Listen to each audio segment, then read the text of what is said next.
को अपना मार्गदर्शन प्रस्तुत करें। एक बार खड़े होकर उनका अभिनंदन एक बार कर दीजिए। जोरदार तालियां।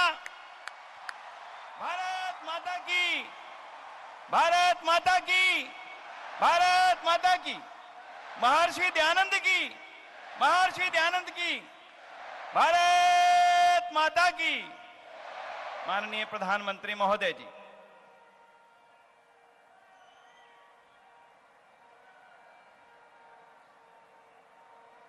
कार्यक्रम में उपस्थित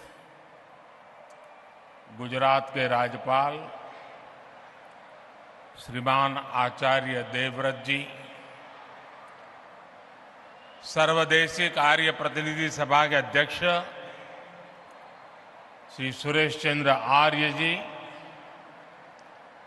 दिल्ली आर्य प्रतिनिधि सभा के अध्यक्ष श्री धर्मपाल आर्य जी, श्री विनय आर्य जी, मंत्रिमंडल के मेरे साथी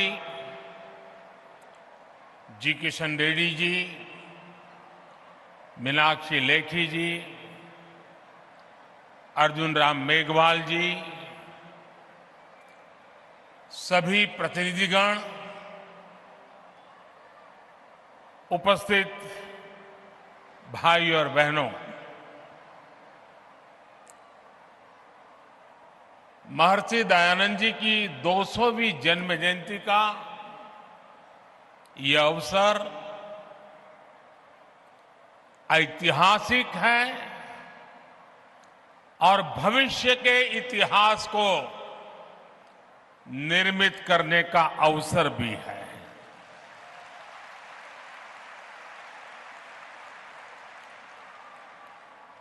ये पूरे विश्व के लिए, मानवता के भविष्य के लिए प्रेरणा का पल है। स्वामी दयानंद जी और उनका आदर्श था कृण्वन्तो विश्वमार्यम,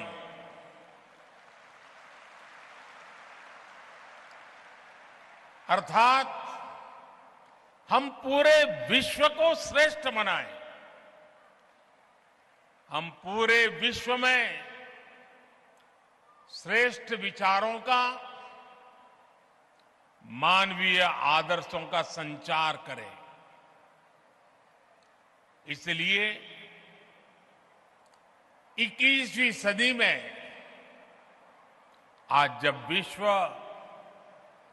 अनेक विवादों में फंसा है, हिंसा और अस्थिरता में घिरा हुआ है, तब महर्षि दयानंद सरस्वती जी का दिखाया मार्ग करोड़ों लोगों में आशा का संचार करता है।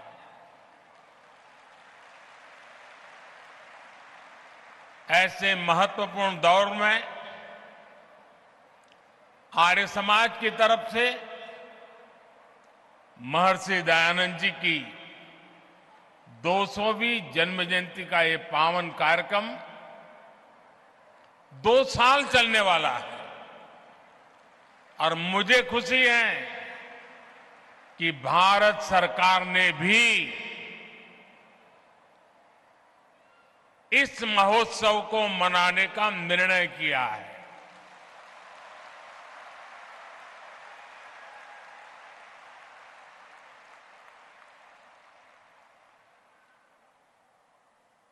मानवता के कल्याण के लिए ये जो अविरत साधना चली है, एक यज्ञ चला है। अब से कुछ देर पहले मुझे भी आहुति डालने का सौभाग्य मिला है।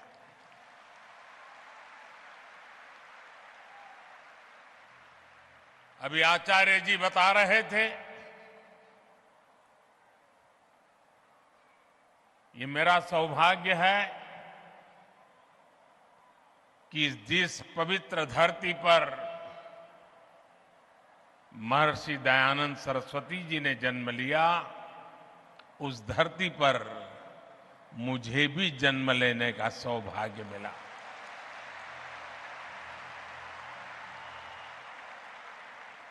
उस मिट्टी के से मिले संस्कार, उस मिट्टी से मिली प्रेरणा आज मुझे भी महर्षि दयानंद सरस्वती के आदर्शों के प्रति आकर्षित करती रहती है। मैं स्वामी दयानंद जी के चरणों में श्रद्धा पूर्वक नमन करता हूं और आप सभी को हृदय से अनेक अनेक शुभकामनाएं देता हूं। साथियों, जब महर्षि दयानंद जी का जन्म हुआ था तब देश सदियों की गुलामी से कमजोर पड़कर अपनी आभा, अपना तेज, अपना आत्मविश्वास सब कुछ खोता चला जा रहा था। प्रतिपल हमारे संस्कारों को, हमारे आदर्शों को, हमारे मूल्यों को चूर चूर करने की लाखों कोशिशें होती रहती थी। जब किसी समाज में गुलामी की हीन भावना गर कर जाती है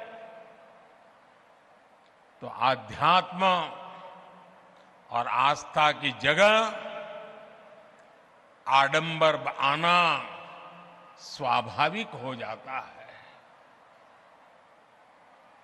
मनुष्य के भी जीवन में देखते हैं, जो आत्मविश्वास हीन होता है वो आडंबर के भरोसे जीने की कोशिश करता है। ऐसी परिस्थिति में महर्षि दयानंद जी ने आगे आकर वेदों के बोध को समाज जीवन में पुनर्जीवित किया। उन्होंने समाज को दिशा दी, अपने तर्कों से यह सिद्ध किया और उन्होंने बार बार बताया कि खामी भारत के धर्म और परंपराओं में नहीं है, खामी है कि हम उनके वास्तविक स्वरूप को भूल गए हैं और विकृतियों से भर गए हैं। आप कल्पना करिए, एक ऐसे समय में जब हमारे ही वेदों के विदेशी भाषाओं को, विदेशी नैरेटिव को गढ़ने की कोशिश की जा रही थी, उन नकली व्याख्याओं के आधार पर हमें नीचा दिखाने की, हमारे इतिहास को, परंपरा को भ्रष्ट करने के अनेक विध प्रयास चलते थे। तब महर्षि दयानंद जी के ये प्रयास एक बहुत बड़ी संजीवनी के रूप में, एक जड़ी बूटी के रूप में समाज में एक नई प्राण शक्ति बन करके आ गए।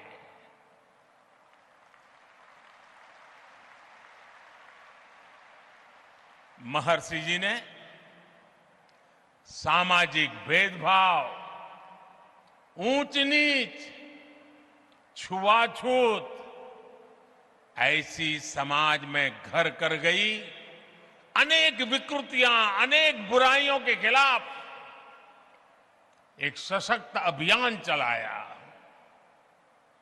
आप कल्पना कीजिए, आज भी समाज की किसी बुराई की तरफ कुछ कहना है, अगर मैं भी कभी कहता हूं कि भाई कर्तव्य पथ पर चलना ही होगा, तो कुछ लोग मुझे डांटते हैं कि आप कर्तव्य की बात करते हो, अधिकार की बात नहीं करते हो।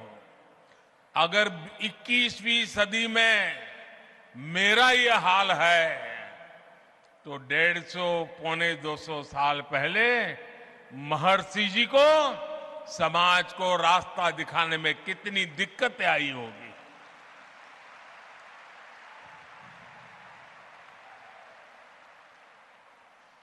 जिन बुराइयों का ठीकरा धर्म के ऊपर फोड़ा जाता था, स्वामी जी ने उन्हें धर्म के ही प्रकाश से दूर किया।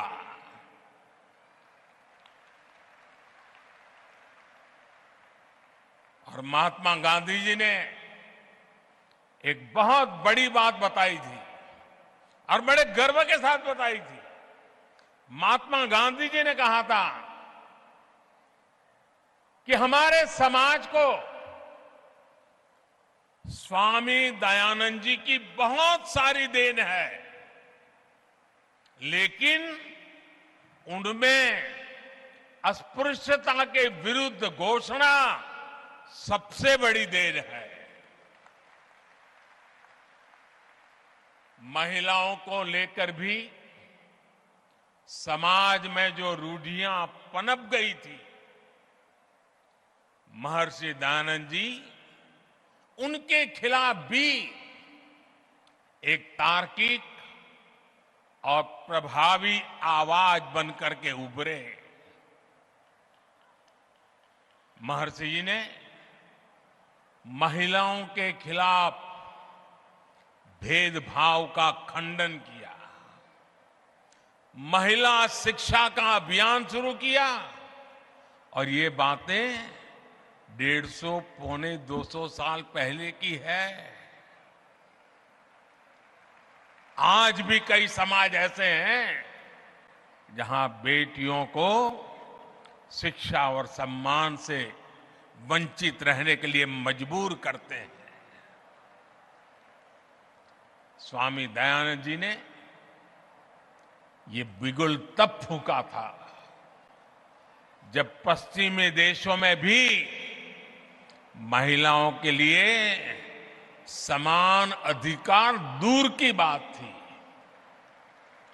भाई और बहनों, उस कालखंड में स्वामी दयानंद सरस्वती जी का पदार्पण पूरे युग की चुनौतियों के सामने उनका उठ करके खड़े हो जाना यह असामान्य था। किसी भी रूप में वो सामान्य नहीं था। इसलिए राष्ट्र की यात्रा में उनकी जीवंत उपस्थिति, आर्य समाज के 150 साल होते हो, महर्षि जी के 200 साल होते हो, और इतना बड़ा जनसागर सिर्फ यहां नहीं, दुनिया भर में आज इस समारोह में जुड़ा हुआ है। इससे बड़ा जीवन की ऊंचाई क्या हो सकती है?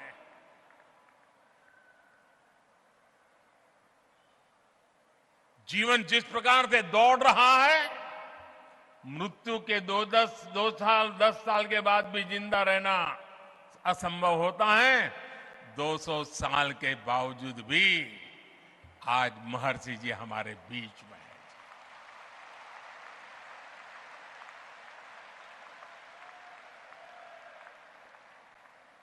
और इसीलिए आज जब भारत आजादी का अमृत काल मना रहा है, तो महर्षि दयानंद जी की 200वीं जन्म जयंती एक पुण्य प्रेरणा लेकर आई है। महर्षि जी ने जो मंत्र तब दिए थे, समाज के लिए जो सपने देखे थे, देश आज उन पर पूरे विश्वास के साथ आगे बढ़ रहा है। स्वामी जी ने तब आह्वान किया था, वेदों की ओर लौटे।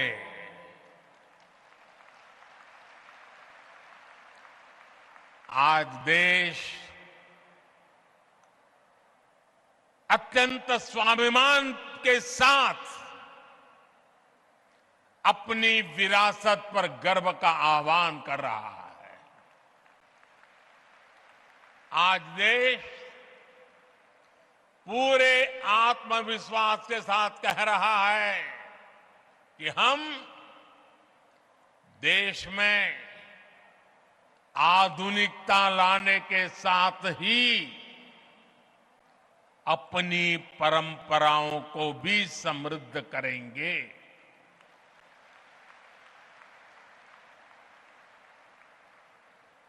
विरासत भी, विकास भी, इसी पटरी पर देश नई ऊंचाइयों के लिए दौड़ पड़ा है। साथियों, आमतौर पर दुनिया में जब धर्म की बात होती है तो उसका दायरा केवल पूजा पाठ, आस्था और उपासना, उसकी रीत रस्म, उसकी पद्धतियां, उसी तक सीमित माना जाता है। लेकिन भारत के संदर्भ में धर्म के अर्थ और निहितार्थ एकदम अलग है। वेदों ने धर्म को एक संपूर्ण जीवन पद्धति के रूप में परिभाषित किया है। हमारे यहां धर्म का पहला अर्थ कर्तव्य समझा जाता है। पितृधर्म, मातृधर्म, पुत्र धर्म, देश धर्म, काल धर्म, ये हमारी कल्पना है। इसलिए हमारे संतों और ऋषियों की भूमिका भी केवल पूजा और उपासना तक सीमित नहीं रही। उन्होंने राष्ट्र और समाज के हर आयाम की जिम्मेदारी संभाली, होलिस्टिक अप्रोच लिया, इंक्लूसिव अप्रोच लिया, इंटीग्रेटेड अप्रोच लिया। हमारे यहां भाषा और व्याकरण के क्षेत्रों को पाणिनि जैसे ऋषियों ने समृद्ध किया।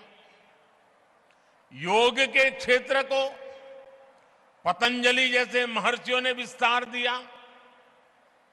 आप दर्शन में, फिलॉसफी में जाएंगे तो पाएंगे कि कपिल जैसे आचार्यों ने बौद्धिकता को नई प्रेरणा दी।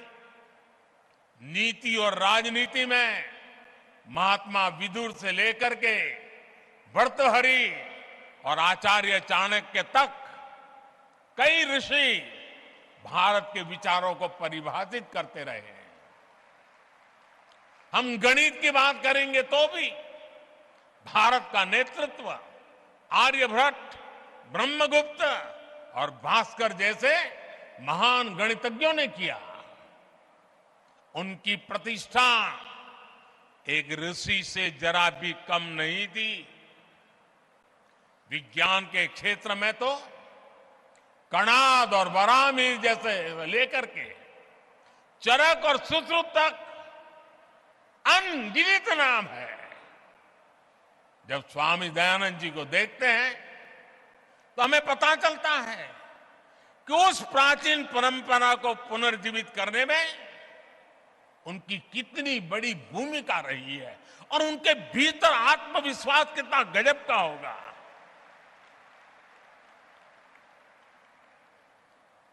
भाइयों और बहनों, स्वामी दयानंद सरस्वती जी ने अपने जीवन में केवल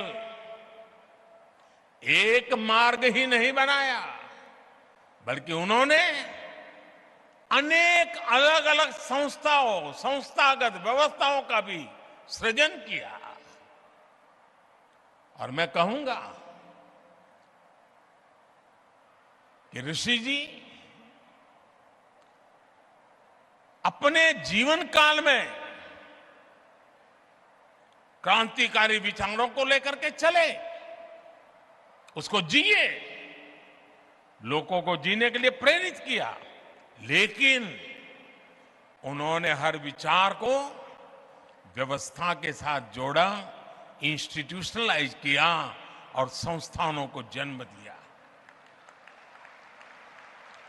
ये संस्थाएं दशकों से अलग अलग क्षेत्रों में कई बड़े सकारात्मक काम कर रही है।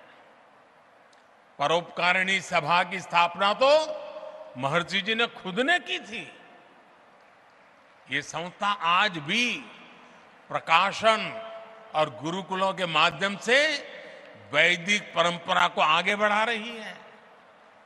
कुरुक्षेत्र गुरुकुल हो, स्वामी श्रद्धानंद ट्रस्ट हो, यंग महर्षि दयानंद सरस्वती ट्रस्ट हो, इन संस्थानों ने राष्ट्र के लिए समर्पित कितने ही युवाओं को गढ़ा है। इसी तरह स्वामी दयानंद जी से प्रेरित विभिन्न संस्थाएं गरीब बच्चों की सेवा के लिए, उनके भविष्य के लिए सेवा भाव से काम कर रही है। और ये हमारे संस्कार है, हमारी परंपरा है। मुझे याद है, अभी जब हम टीवी पर तुर्की के भूकंप के दृश्य देखते हैं तो बेचैन हो जाते हैं, पीड़ा होती है।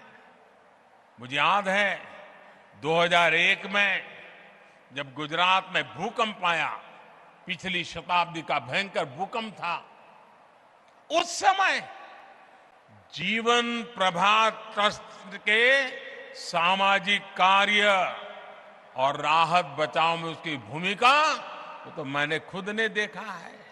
सब महर्षि जी की प्रेरणा से काम करते थे। जो बीज स्वामी जी ने रोपा था वो आज विशाल वट वृक्ष के रूप में आज पूरी मानवता को छाया दे रहा है। साथियों, आजादी के अमृत काल में आज देश उन सुधारों का साक्षी बन रहा है जो स्वामी दयानंद जी की भी प्राथमिकताओं में था। आज हम देश में बिना भेदभाव के नीतियों और प्रयासों को आगे बढ़ते देख रहे हैं। जो गरीब है, जो पिछड़ा और वंचित है, उसकी सेवा आज देश के लिए सबसे पहला यज्ञ है। वंचितों को वरीयता, इस मंत्र को लेकर हर गरीब के लिए मकान, उसका सम्मान, हर व्यक्ति के लिए चिकित्सा, बेहतर सुविधा, सबके लिए पोषण, सबके लिए अवसर, सबका साथ, सबका विकास, सबका विश्वास और सबका प्रयास, ये मंत्र देश के लिए एक संकल्प बन गया है। बीते 9 वर्षों में महिला सशक्तिकरण की दिशा में देश तेज कदमों से आगे बढ़ा है। आज देश की बेटियां बिना किसी पाबंदी के रक्षा सुरक्षा से लेकर स्टार्टअप तक हर भूमिका में राष्ट्र निर्माण को गति दे रही है। अब बेटियां सियाचिन में तैनात हो रही हैं और फाइटर प्लेन राफेल भी उड़ा रही है। हमारी सरकार ने सैनिक स्कूलों में बेटियों के एडमिशन, उस पर जो पाबंदी थी उसे भी हटा दिया।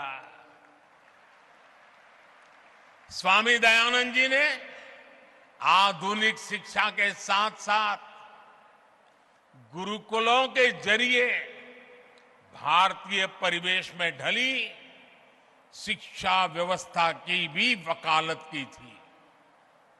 नई राष्ट्रीय शिक्षा नीति के जरिए देश ने अब इसकी भी बुनियाद मजबूत की है।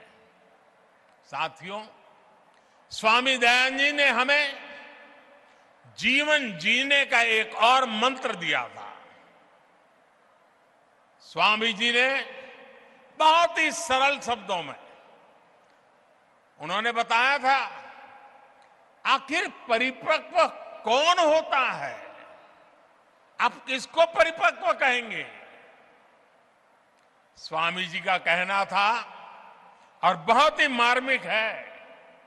महर्षि जी ने कहा था, जो व्यक्ति सबसे कम ग्रहण करता है और सबसे अधिक योगदान देता है, वही परिपक्व है।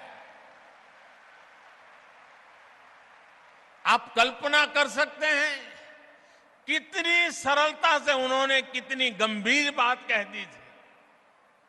उनका ये जीवन मंत्र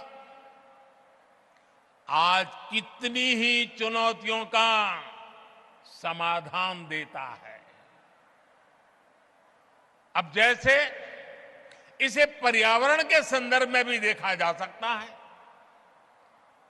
उस सदी में जब ग्लोबल वार्मिंग, क्लाइमेट चेंज ऐसे शब्दों जन्म भी नहीं लिया था, उन शब्दों के लिए कोई सोच भी नहीं सकता था, उनके भीतर महर्षि जी के मन में ये बोध कहां से आया? इसका उत्तर है हमारे वेद, हमारी ऋचाएं। सबसे पुरातन माने जाने वाले वेदों में कितने ही सूक्त प्रकृति और पर्यावरण को समर्पित है। स्वामी जी ने वेदों के उस ज्ञान को गहराई से समझा था। उनके सार्वभौमिक संदेशों को उन्होंने अपने कालखंड में विस्तार दिया था। महर्षि जी वेदों के शिष्य थे और ज्ञान मार्ग के संत थे। इसलिए उनका बोध अपने समय से बहुत आगे का था। भाई और बहनों, आज दुनिया जब सस्टेनेबल डेवलपमेंट की बात कर रही है, तो महर्षि जी का दिखाया मार्ग भारत के प्राचीन जीवन दर्शन को विश्व के सामने रखता है, समाधान का रास्ता प्रस्तुत करता है। पर्यावरण के क्षेत्र में भारत आज विश्व के लिए एक पथ प्रदर्शक की भूमिका निभा रहा है। हमने प्रकृति से समन्वय के इसी विजन के आधार पर global mission life, LIFE, life, और उसका मतलब है लाइफस्टाइल फॉर एनवायरमेंट। ये लाइफस्टाइल फॉर एनवायरमेंट एक लाइफ मिशन की शुरुआत भी की है। हमारे लिए गर्व की बात है कि इस महत्वपूर्ण दौर में दुनिया के देशों ने G20 की अध्यक्षता की जिम्मेदारी भी भारत को सौंपी है। हम पर्यावरण को G20 के विशेष एजेंडे के रूप में आगे बढ़ा रहे हैं। देश के इन महत्वपूर्ण अभियानों में आर्य समाज एक महत्वपूर्ण भूमिका निभा सकता है। आप हमारे प्राचीन दर्शन के साथ आधुनिक परिप्रेक्ष्यों और कर्तव्यों से जन जन को जोड़ने की जिम्मेदारी आसानी से उठा सकते हैं। इस समय देश, और जैसा आचार्य जी ने वर्णन किया, और आचार्य जी तो उसके लिए बड़े समर्पित हैं, प्राकृतिक खेती से जुड़ा व्यापक अभियान हमें गांव-गांव पहुंचाना है। प्राकृतिक खेती, गौ आधारित खेती, हमें इसे फिर से गांव-गांव में लेकर जाना है। मैं चाहूंगा कि आर्य समाज के यज्ञों में एक आहुति इस संकल्प के लिए भी डाली जाए। ऐसा ही एक और वैश्विक आह्वान भारत में मिलेट्स, मोटे अनाज, बाजरा, ज्वार वगैरह जिससे हम परिचित हैं, और मिलेट्स को अभी हमने एक वैश्विक पहचान बनाने के लिए, और अब पूरे देश के हर मिलेट्स की एक पहचान बनाने के लिए अब उसके लिए एक नया नामकरण किया है। हमने कहा है मिलेट्स को श्री अन्न।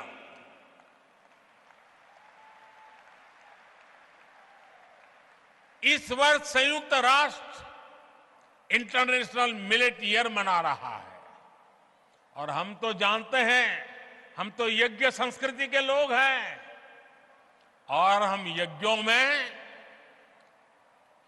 आहुति में जो सर्वश्रेष्ठ है उसी को देते हैं। हमारे यहां यज्ञों में जौ जैसे मोटे अनाज या श्री अन्न की अहम भूमिका होती है, क्योंकि हम यज्ञ में वो इस्तेमाल करते हैं जो हमारे लिए सर्वश्रेष्ठ होता है। इसलिए यज्ञ के साथ साथ सभी मोटे अनाज, श्री अन्न देशवासियों के जीवन और आहार को, उसे वो जीवन में ज्यादा से ज्यादा जोड़े, अपने नित्य आहार में वो हिस्सा बने। इसके लिए हमें नई पीढ़ी को भी जागरूक करना चाहिए, और आप इस काम को आसानी से कर सकते हैं। भाई और बहनों, स्वामी दयानंद जी के व्यक्तित्व से भी हमें बहुत कुछ सीखने को मिलता है। उन्होंने कितने ही स्वतंत्रता सेनानियों के भीतर राष्ट्र प्रेम की लौ जलाई थी।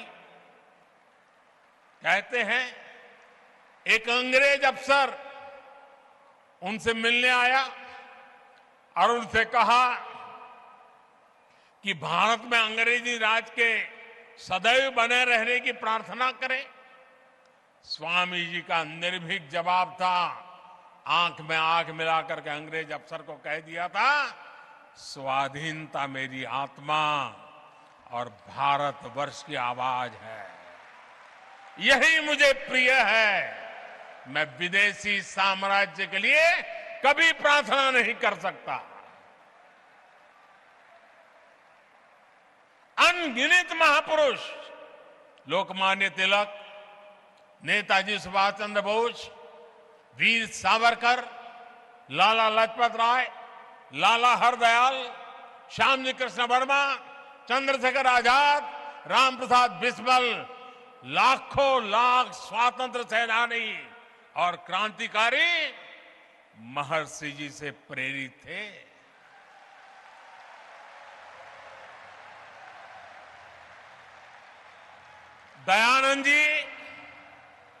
दयानंद एंग्लो वैदिक विद्यालय शुरू करने वाले महात्मा हंसराज जी हो, गुरुकुल कांगड़ी की स्थापना करने वाले स्वामी श्रद्धानंद जी हो, भाई परमानंद जी हो, स्वामी सहजानंद सरस्वती हो, ऐसे कितने ही देवतुल्य व्यक्तित्वों ने स्वामी दयानंद सरस्वती जी से ही प्रेरणा पाई। आर्य समाज के पास महर्षि दयानंद जी की उन सभी प्रेरणाओं की विरासत है। आपको वो सामर्थ्य विरासत में मिला हुआ है और इसलिए देश को भी आप सभी से बहुत अपेक्षाएं हैं। आर्य समाज के एक एक आर्य वीर से अपेक्षा है। मुझे विश्वास है आर्य समाज राष्ट्र और समाज के प्रति इन कर्तव्य यज्ञों को आयोजित करता रहेगा। यज्ञ का प्रकाश मानवता के लिए प्रसारित करता रहेगा। अगले वर्ष आर्य समाज की स्थापना का 150वां वर्ष भी आरंभ होने जा रहा है। ये दोनों अवसर महत्वपूर्ण अवसर है और अभी आचार्य जी ने स्वामी श्रद्धानंद जी के मृत्यु तिथि के 100 साल यानी एक प्रकार से त्रिवेणी की बात हो गई। महर्षि दयानंद जी स्वयं ज्ञान की ज्योति थे। हम सब भी इस ज्ञान की ज्योति बने। जिन आदर्श और मूल्य के लिए वो जिए, जिन आदर्श और मूल्यों के लिए उन्होंने जीवन खपाया और जहर पी करके हमारे लिए अमृत दे करके गए हैं। आने वाले अमृत काल में वो अमृत हमें मां भारती के और कोटि कोटि देशवासियों के कल्याण के लिए निरंतर प्रेरणा दे, शक्ति दे, सामर्थ्य दे। मैं आज आर्य प्रतिनिधि सभा के सभी महानुभावों का भी अभिनंदन करता हूं। जिस प्रकार से आज के कार्यक्रम को प्लान किया गया, मुझे आकर के जो भी 10-15 मिनट उन सब चीजों को देखने का मौका मिला, मैं मानता हूं कि प्लानिंग, मैनेजमेंट, एग्जीक्यूशन हर प्रकार से उत्तम आयोजन के लिए आप सब अभिनंदन के अधिकारी हैं। बहुत बहुत शुभकामनाएं, बहुत बहुत धन्यवाद।